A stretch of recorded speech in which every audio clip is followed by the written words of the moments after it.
Hai guys, kembali lagi bersama Venomax Review. Di pertengahan Januari ini, Vimin mau rekomendasiin film romance yang epik dari tahun 2010 yang berdurasi sekitar 1 jam 52 menit. Diperankan oleh Jake Gyllenhaal dan Anne Hathaway. Film ini berjudul Love and Other Drugs. Ini film kedua mereka loh sebagai pasangan. By the way, Vimin mau ngingetin kalau konten ini full dengan spoiler. Jadi ada baiknya tonton filmnya terlebih dahulu ya. Happy watching, roll, and enjoy.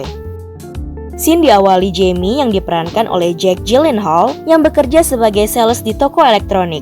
Sayangnya Doi itu playboy banget dan hari itu dia dipecat karena kepergok lagi gituan sama pacar pemilik toko.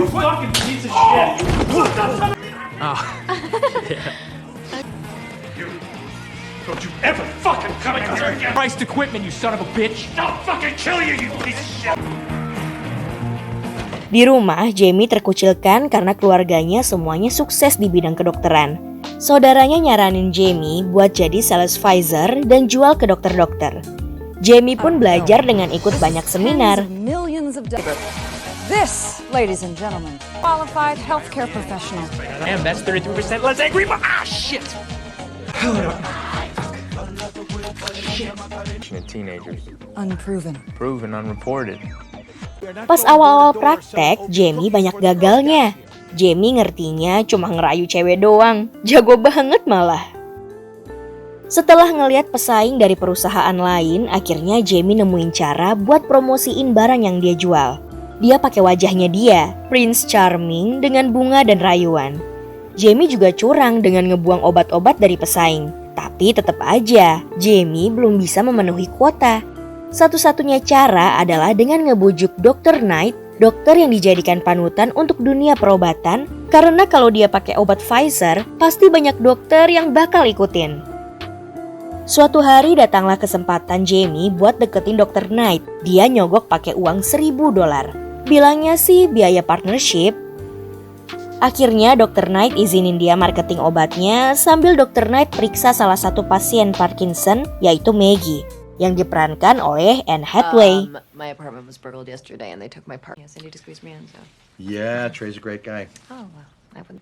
Yep, cinnamon CR, 50 milligrams 2 times a day. Plus, I'm not too bummed about having a major degenerative disorder at 26. I'm sorry, who are you? Jamie Randall, intern. I have a weird, blotch on my breast. I don't know. That's a spider bite. Great. All right, sure.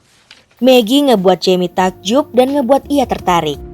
Pas di luar RS, Maggie tahu kalau Jamie cuma sales dan bukan dokter magang.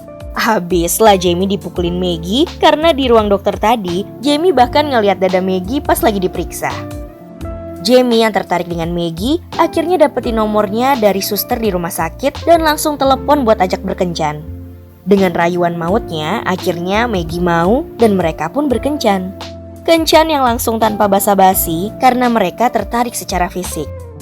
Mereka juga langsung berhubungan di rumah Maggie dan terus-terusan di setiap waktu dan keadaan. Sampai suatu hari di jam 2 malam, Maggie datang ke rumah Jamie dan di sini mereka nggak cuma sekedar seks, tapi ngobrol panjang lebar.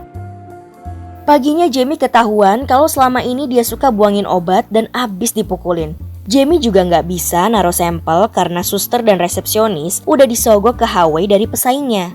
Jamie yang lagi pusing udah mulai nyari Maggie sebagai pelipur lara dan mereka pun semakin dekat. Jamie juga tahu kenapa Maggie gak mau punya pacar, karena Maggie sadar gak ada cowok yang mau sama cewek penyakitan. Tapi paginya, Jamie yang ngabisin malam bersama Maggie ngebuat hati Maggie goyah. Maggie langsung tegas dan minta kalau mereka gak perlu in relationship. Karena dengar ada obat baru dari Pfizer, Jamie minta ke bosnya buat dapetin obat itu. Obatnya tuh Viagra, obat kuat untuk bikin cowok kuat dalam berhubungan badan. Jamie juga mulai gak bisa ngelupain Maggie dan terus mengejar. Dia sampai tidur di mobil nungguin Maggie pulang dari tur bersama para orang tua. Maggie akhirnya luluh dan ngasih banyak persyaratan dalam hubungan ini yang semuanya diiyain Jamie. Jamie sukses berat masarin Viagra dari Pfizer.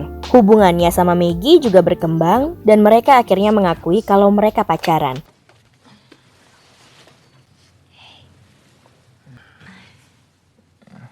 on.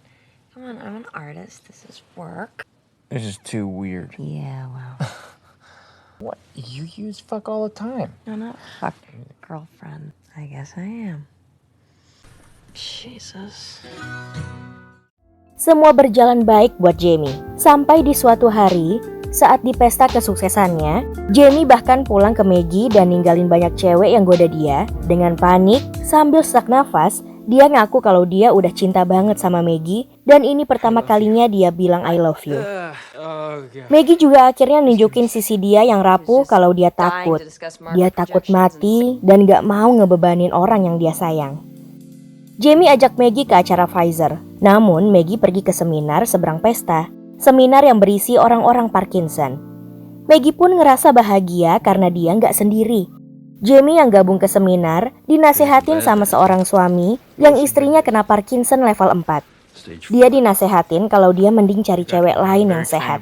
Karena Parkinson bakalan ngerepotin dia nantinya.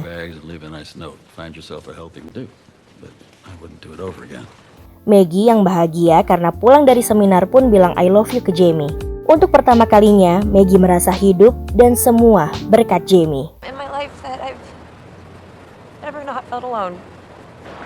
I love you. I love you. I love you. I love you. Di lain sisi, Jamie mulai usaha nyari pengobatan buat Maggie. Awalnya Maggie oke, sampai Jamie obsesi untuk nyembuhin Maggie. Akhirnya Maggie minta putus. Hubungan mereka pun berakhir. Jamie mulai miserable. Sampai akhirnya dia ajak ke pesta buat lupain Maggie yang akhirnya jadi disaster buat kelaminnya. Karena dia minum obat, kelaminnya gak bisa turun dan dibawa ke rumah sakit. Di rumah, Jamie ngeliat video dia dan Maggie.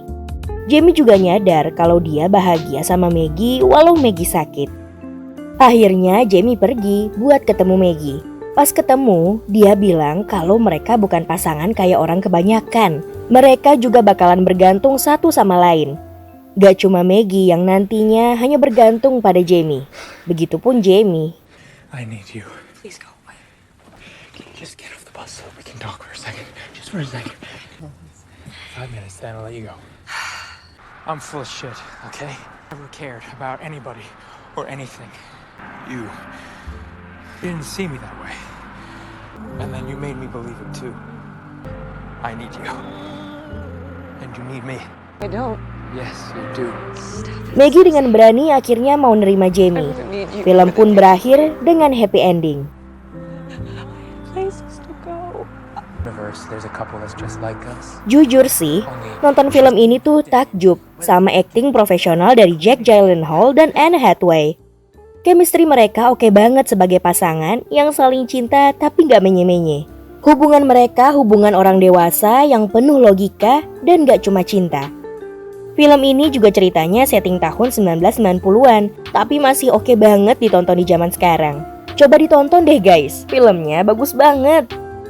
By the way, thanks for watching dan see you di video selanjutnya ya. Vinamax Review, your review mat.